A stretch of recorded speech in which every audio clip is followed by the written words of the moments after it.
Hello दोस्तों, स्वागत है आपका study light achiever YouTube channel में। दोस्तों, इस वीडियो में हम बात करने जा रहे हैं इंडियन पॉलिटी के बारे में। अभी तक हमारे इंडियन पॉलिटी के 8 लेक्चर हो चुके हैं। ये हमारे इंडियन पॉलिटी का 9th लेक्चर है। आज हम डिस्कस करने जाएंगे सोर्सेज ऑफ इंडियन कॉन्स्टिट्यूशन कि जो क्या उन कौन सी सोर्सेज थी जहां से जो है हमारा इंडियन कॉन्स्टिट्यूशन बना, किस किस कॉन्स्टिट्यूशन से क्या क्या चीजें ली गई, ठीक है, कहाँ कहाँ से क्या क्या चीजें आई, मेन मेन चीजें जो है उसी के बारे में आज हम डिस्कस करने जा रहे हैं। तो दोस्तों, आपको वीडियो अच्छी लगेगी तो लाइक करें प्लीज, कमेंट करें और शेयर करना ना भूलें और सब्सक्राइब भी करें। इसी तरह आपको जो है इंडियन पॉलिटी के सभी लेक्चर जो है मिल जाएंगे। ठीक है दोस्तों, आप मेरे साथ बने रहना। चलिए दोस्तों, शुरू करते हैं आज का lecture. Different sources of Indian constitution. जो अलग अलग सोर्सेस थी इंडियन कॉन्स्टिट्यूशन बनाने के टाइम, जो कॉन्स्टिट्यूंट असेंबली बनी थी, उन्होंने जो है 200 से ज्यादा, ठीक है, कॉन्स्टिट्यूशन जो है खंगाले हुए थे। खंगाले मतलब जो है गो थ्रू हुए थे। जो जो उनमें से जो उनको अच्छी बातें लगी, इंपोर्टेंट इंपोर्टेंट बातें लगी कि जो कि हमारे कॉन्स्टिट्यूशन में होनी चाहिए, ठीक है, वो उन्होंने अपने कॉन्स्टिट्यूशन में ऐड कर ली। आज उसी के बारे में हम डिस्कस करेंगे दोस्त। India also known as, first point, India also known as Bharat is a sovereign state, social secular democratic republic with a parliamentary system government. ये तो डिस्कस कर ही लिया था। The republic is govern by the constitution of India. जो गणतंत्र है वो कौन गवर्न करेगा? कॉन्स्टिट्यूशन है, संविधान है जो इंडिया का, वो और जो कि अडोप्ट किया गया था 26 नवंबर 1900 1949। ठीक है, पता नहीं आप क्या बोलते हैं इसको, 49 को हिंदी में, ठीक है, इसलिए 49 बोलते हैं ऐसे तो, मैं 49 बोल दिया डायरेक्टली। ठीक है दोस्तों, तो and came into force on January 26 1950। हुआ क्या दोस्तों कि 26 नवंबर 1949 को जो है दोस्तों, ये जो है कॉन्स्टिट्यूशन जो है एक्सेप्ट किया गया था। किसके द्वारा? कॉन्स्टिट्यूंट असेंबली के द्वारा साइन किया गया था। और ये जो है जनवरी 26 को जो है 1950 को जो है पूरे देश में जो है लागू कर दिया गया था। लास्ट जो है मीटिंग जो हुई थी कॉन्स्टिट्यूंट असेंबली की 24 जनवरी को जो है लास्ट मीटिंग हुई थी, और 26 जनवरी को जो है ये जो है लागू कर दिया था पूरे देश में। इंपॉर्टेंट पॉइंट है, क्वेश्चन पूछा जा सकता है। बहुत बार लास्ट लेक्चर में भी ये चीजें मैं बता चुका हूं, फिर से दोहरा रहा हूं। ठीक है, since the constitution of India was adopted on November 26 1949, this day is observed as Samvidhan Diwas और कॉन्स्टिट्यूशन डे इन इंडिया। ठीक है, एक और पॉइंट क्वेश्चन आ जाता है कि कॉन्स्टिट्यूशन डे इन इंडिया कौन सा है, तो वो होगा 26 नवंबर। संविधान दिवस क्या है? 26 नवंबर। क्यों है? क्योंकि उसको जो है एक्सेप्ट करा गया था, 26 नवंबर को अडॉप्ट करा गया था कॉन्स्टिट्यूंट असेंबली के द्वारा। It came into force 2 month later to mark the anniversary of the Purna Swaraj. अब ये जो है कब एक्शन में आया था, पूरे देश में कब लागू हुआ था? 2 महीने बाद, जब पूर्ण स्वराज की मांग करी गई थी 1930 में लाहौर सेशन में आईएनसी के। जवाहरलाल नेहरू ने वो सेशन जो है, वो जो उसके चेयरमैन थे, उस सेशन के प्रेसिडेंट थे उस टाइम, ठीक है, उस साल। और लाहौर में जो है इन्होंने पूर्ण स्वराज की मांग करी थी, और उसी को जो है गणतंत्र दिवस से बनाया जा रहा था। 26 जनवरी को अपने देश का गणतंत्र दिवस मनाया जा रहा। तो इन्होंने सभी ने डिसाइड करा था कि हम जो है इसको कब लागू करेंगे? 26 जनवरी से ही लागू करेंगे अपने कॉन्स्टिट्यूशन को। ठीक है, और इसको जो है रिपब्लिक डे की तरह मनाया गया। तो constitution of India is lengthiest written, ये तो पिछले लेक्चर में हमने डिस्कस ही कर लिया है। ठीक है, अब ये बोरो करेंगे कि ये डिस्कस करेंगे कि कैसे जो है कौन कौन सी जो है चीजें जो है बोरो करी गई थी, कौन कौन से फीचर जो है बोरो करे गए थे अदर कॉन्स्टिट्यूशन से, और कहां कहां से किस किस एक्ट से कौन कौन सी चीजें ली गई थी। चलिए शुरू करते हैं दोस्तों। Government of India act 1935। जो गवर्नमेंट ऑफ इंडिया एक्ट 1935 था वो ब्रिटेन गवर्नमेंट लेके आई थी। ठीक है, इसी के बारे में हमने पढ़ लिया था अपने, आई थिंक दूसरे तीसरे लेक्चर में पढ़ा था। ठीक है, तो उस जो है एक्ट से कौन कौन सी चीजें ली हमने हमारे कॉन्स्टिट्यूशन में? एक फेडरल स्कीम, इमरजेंसी प्रोविजन, कैसे कैसे जो इमरजेंसी लागू की जाएगी, ठीक है, public service commission, office of governor, state में ऑफिस ऑफ गवर्नर होगा, वो भी गवर्नमेंट ऑफ इंडिया एक्ट 1935 से लिया गया था। जुडिशरी, ठीक है, supreme court, high court. Administrative details, जो भी एडमिनिस्ट्रेटिव डिटेल्स होंगी वो सारी कहाँ से ली गई थी? Government of India act 1935। Government of India 1935 को एक तरह से जो है बेस भी कहा जाता है हमारे इंडियन कॉन्स्टिट्यूशन का। ठीक है दोस्तों, तो किसे कहा जाता है बेस ऑफ हमारे इंडियन कॉन्स्टिट्यूशन को? गवर्नमेंट ऑफ इंडिया एक्ट 1935 को। चलिए शुरू करते हैं। ये जो दोस्तों इंपॉर्टेंट, ये मतलब सोच लो कि वेरी वेरी वेरी इंपॉर्टेंट है एग्जाम पॉइंट ऑफ व्यू से। यहाँ से क्वेश्चन पूछा ही जाएगा आपको इंडियन पॉलिटी। अगर आपके 5 एग्जाम हो रहे हैं तो 4 एग्जाम में यहाँ से क्वेश्चन पक्का पूछा जाएगा। तो इसको आप, इस वीडियो को आप बार बार देखना, बार बार पढ़ना, कम से कम 3 बार देखना। और जब हमारे एमसीक्यूज की सीरीज आएगी तो इसके बारे में जो है हम एमसीक्यूज लगाएंगे तो इजीली याद भी हो जाएंगे ये चीज। ठीक है दोस्तों, अगर आप बार बार इन चीज इसकी वीडियो देखेंगे, बार बार सुनेंगे जो मैं बोल रहा हूं, तो आपको नेचुरली ही याद होता जाएगा। ठीक है, दोबारा पढ़ लेते हैं। गवर्नमेंट ऑफ इंडिया एक्ट 1935 का जो फेडरल स्कीम थी, इमरजेंसी प्रोविजन था, पब्लिक सर्विस कमीशन वहां से लिया गया, ऑफिस ऑफ गवर्नर वहां से लिया गया, जुडिशरी वहां से ली गई, एडमिनिस्ट्रेटिव डिटेल वहां से ली गई।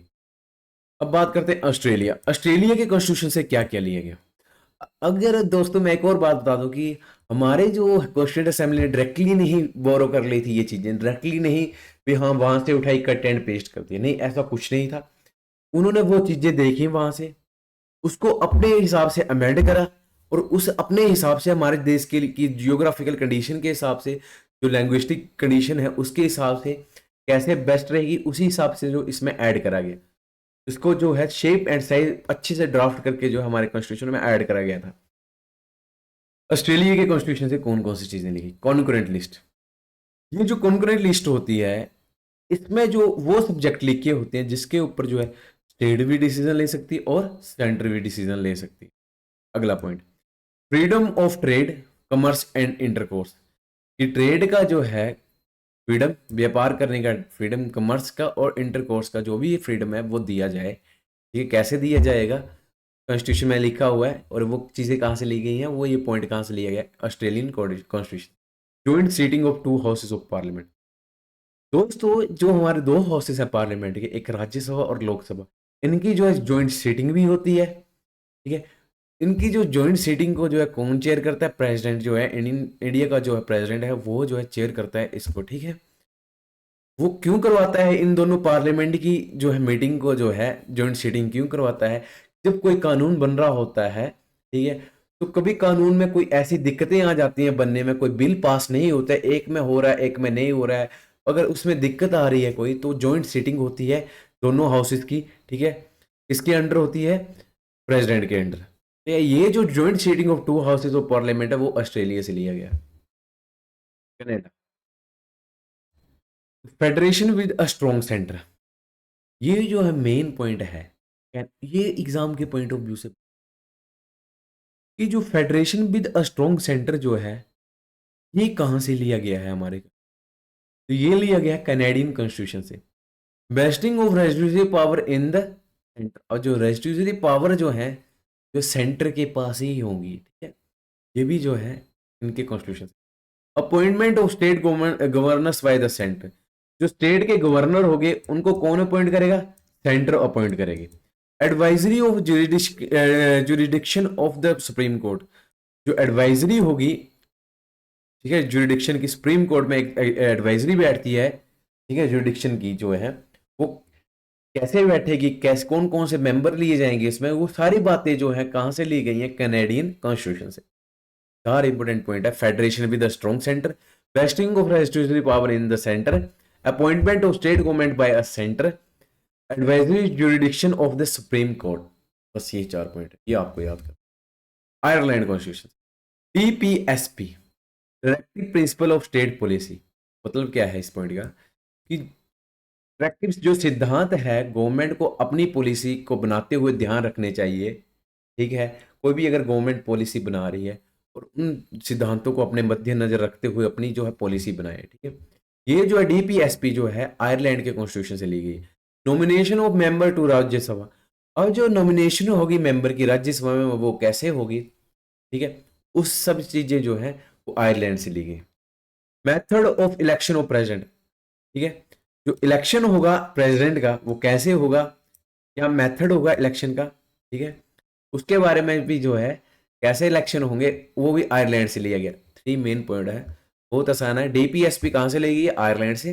Nomination of member to Rajya Sabha, method of election of the president. ठीक है, आसान है, बहुत आसान है। तो आप 3-4 बार जो है इन चीज़ों को रिवाइज़ करोगे तो ईज़िली आसान हो जाता है, ठीक। अगर जो है अगर आप कमेंट में कमेंट करोगे, अगर आप बोलोगे कि हाँ सर, इसकी जो कोई ट्रिक्स हैं इसको याद करने की, वो भी मेरे को आती हैं दोस्तों, ठीक है? वो मैं इस वीडियो में आपको नहीं बताऊँगा। अगर आप जो लाइक करेंगे, ठीक है? और मेरी वीडियो में कमेंट करेंगे तो मैं आपको जो है एक अलग से सीरीज़ बनाऊँगा पॉलिटिकी की, जिसकी जो मेन पॉइंट के जो हैं, उसकी मैं आपको ट्रिक्स बना के दूँगा।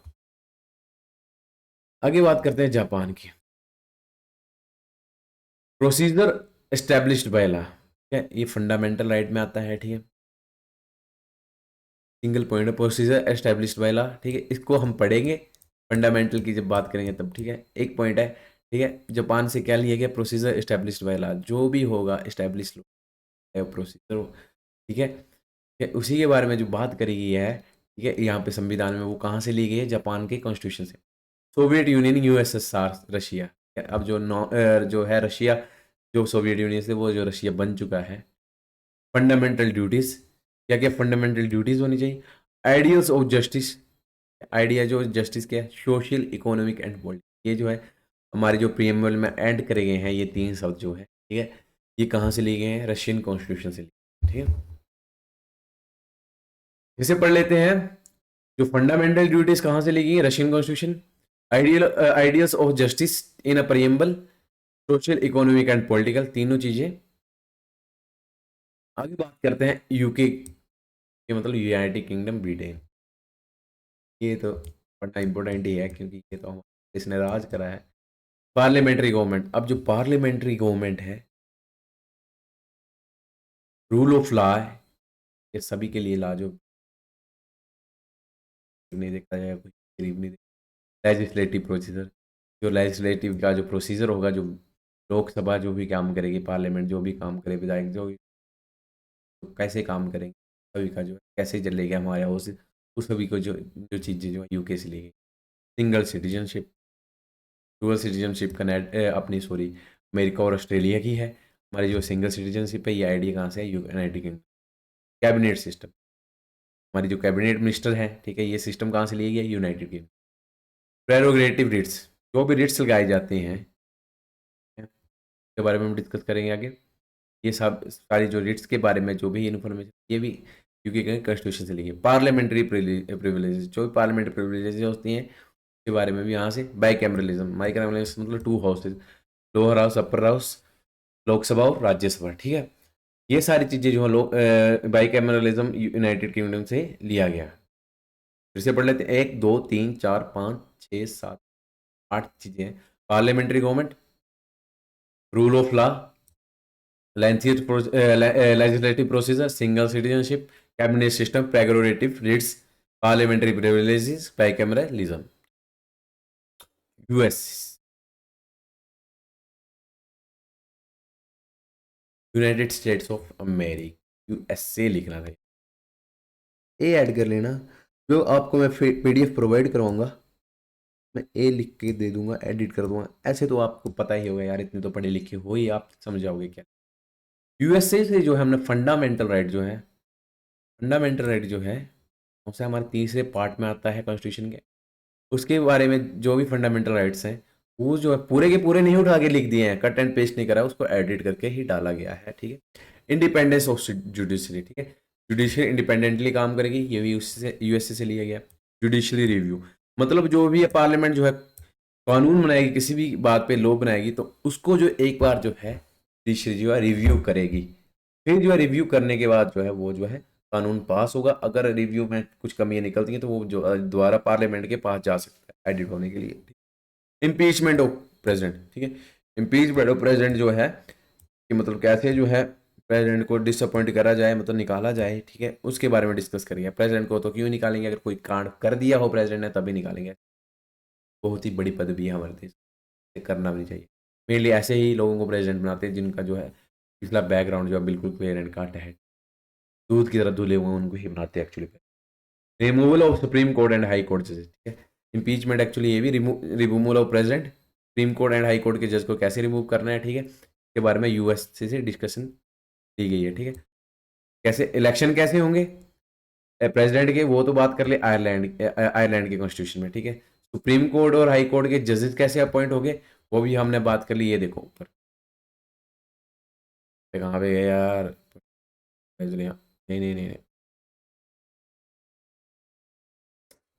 तो बात नहीं हुई है अपॉइंटमेंट, अगर यहाँ पे नहीं हुई बात।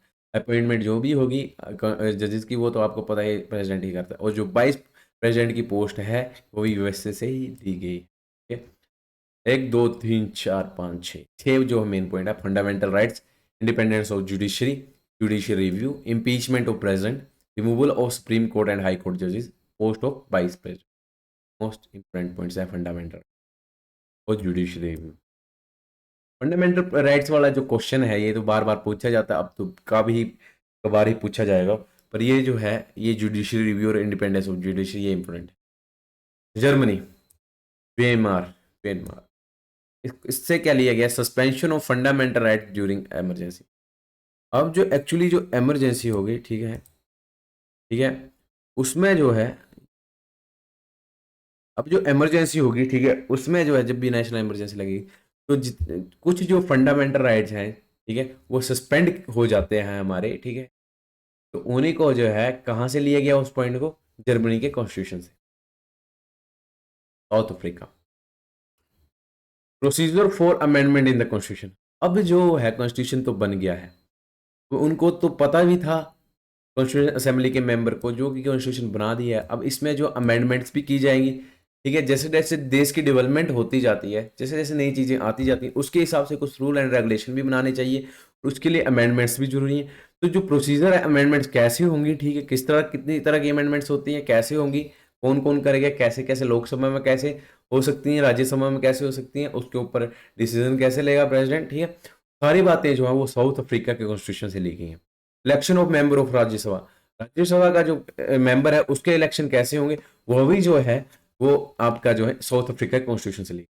अब फ्रांस की बात करते हैं, ठीक है, गणतंत्र, फ्रांस की बात करते हैं तो गणतंत्र जो है, ठीक है, जो हमारा गणतंत्र की है देश, ठीक है, वो जो है पॉइंट कहाँ से लिया गया है, एक्चुअली जो है फ्रांस से लिए गए हैं। ठीक है, मेन पॉइंट जो लिए गए हैं फ्रांस से, ठीक, फ्रेंच रेवोल्यूशन से, लिबर्टी, इक्वलिटी एंड फ्रेटर्निटी। ठीक है, ये 3 पॉइंट जो है प्रियम्बल में भी डाले गए हैं। ठीक है, हमारा जो मेन जो कॉन्स्टिट्यूशन का जो है गोल जो होता है, जो प्रियम्बल में जो लिखा हुआ उन पॉइंटों को जो है कंप्लीट करना है, उन एज अ गोल करके एम रख के भी उन चीज़ों को ध्यान में रखते हुए हमारा पूरा उसमें जो प्रियम्बल में 3 पॉइंट ऐड कर गए थे, लिबर्टी, इक्वालिटी एंड फ्रेटर्निटी। ठीक है, भाईचारा, सभी बराबर होने चाहिए, लिबर्टी होनी चाहिए सभी के लिए। ठीक है, तो ये सारे पॉइंट जो हैं ये कहाँ से लिए गए थे प्रियम्बल में, ठीक है, फ्रांस से, फ्रेंच कॉन्स्टिट्यूशन से लिए गए थे। ये जो 11 देश हैं दोस्तों, यहाँ से जो है हमारे जो है डिफरेंट डिफरेंट चीज़ें ली गई थी, उसके बारे में हमने डिस्कस कर ली। चलो आगे बात करते हैं। ये एक मेन पॉइंट जो ये तो मैं बात कर ही चुका हूँ कि is India constitution a board bag, कि मतलब ये एक तरह की बोर्ड बैग है कि दूसरों से लिया गया है, ही झोला है ये, पर ऐसा कुछ नहीं है। ये जो है India constitution is a unique document drafted after hard work of 3 years of constituent assembly. 3 साल का हार्ड वर्क लगाया है कॉन्स्टिट्यूंट असेंबली को। दो some feature of Indian constitution are borrowed from other nation. ठीक है, ठीक है, बोले कि कुछ जो है फीचर जो है लिए गए हैं और नेशन के कॉन्स्टिट्यूशन से। It is still wrong to say that it is a bag of boring, क्योंकि अभी भी ये जो है गलत है कहना कि बैग ऑफ बोरिंग। क्यों, जो फीचर लिए गए हैं उसको भी इन्होंने अपनी तरह से अमेंड करके जो है कॉन्स्टिट्यूशन में ऐड करा। Reasons to not call the Indian constitution a bag boring are given. देख लेते हैं, चलो ये पढ़ लेते हैं क्या रीजन है भी, हमने ही बोल सकते हैं इसको। ठीक है, there are a various provisions borrowed from the other nation, but they are absorbed in Indian constitution to suit its polity and governance. They are not exactly copied. बात कर चुके हम। Indian constitution is the most detailed constitution of the world. Most detailed constitution. Where the American constitution has only 7 articles, Australian constitution 128 articles, Indian constitution consists 395 articles, अब तो जाके 448 articles हो चुके। कुछ टाइम होगा 500 से भी ऊपर चढ़ जाएंगे। Indian constitution is unique in its content and spirit. ठीक है, एक तरह से यूनिक है और अपने कंटेंट में भी और स्पिरिट में भी सोलफुल है। It is drafted considering the historical perspective of Indian national struggle.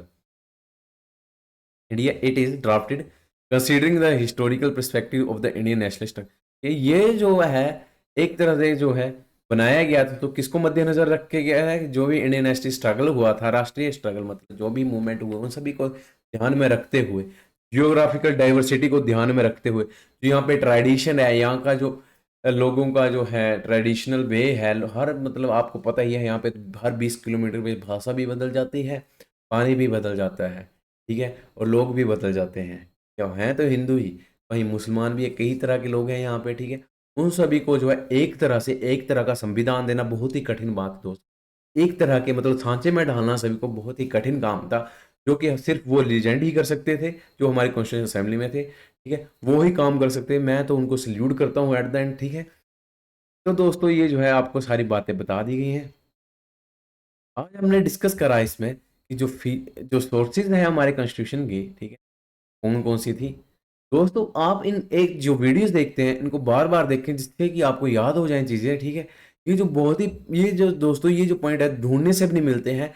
मैंने भी बहुत जगह पढ़ के जो है इन पीडीएफ्स को जो है बनाता हूँ, वर्ड पे एडिट कर करके एक हर एक वीडियो वीडियो को बनाने के लिए मुझे कम से कम 2-2.5 घंटे लग जाते हैं, क्योंकि मुझे जो है आपको जो जो भी मटेरियल प्रोवाइड करवाना करवाना होता है, मैं सोचता हूँ जो कि टॉप लेवल का मटेरियल मैं आपको प्रोवाइड कराऊँ।